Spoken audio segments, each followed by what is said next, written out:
Well, do you think you're seeing more graffiti around Chicago? You are not alone. So far this year, the city has received more than 100,000 calls for graffiti removal. That's up from 80,000 for all of last year. In this original report, CBS 2's My Martinez shows us how the city is tackling the problem.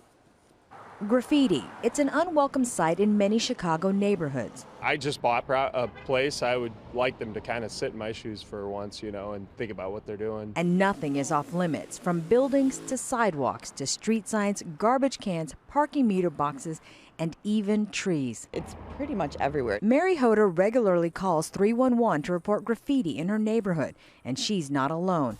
The city's graffiti blasters respond to tens of thousands of calls every year. The city spends about $6.5 million total on graffiti removal. It's very detrimental to a neighborhood. Businesses don't want to be there, people don't want to live there. What do you find is the biggest problem as far as graffiti?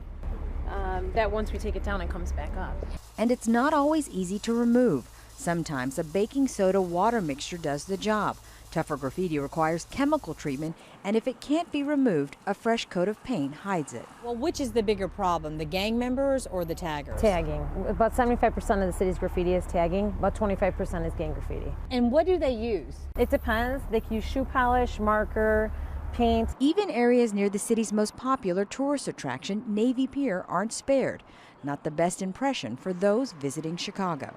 But that doesn't look nice. So that kind of graffiti maybe is a little bit worse.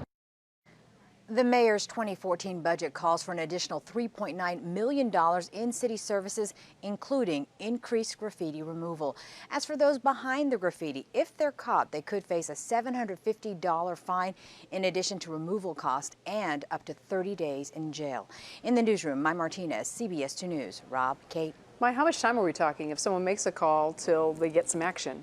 The team normally tries to get out there within 10 days of receiving that call, but they said priority is given to calls about graffiti that is linked to gangs. All right, My, thank you.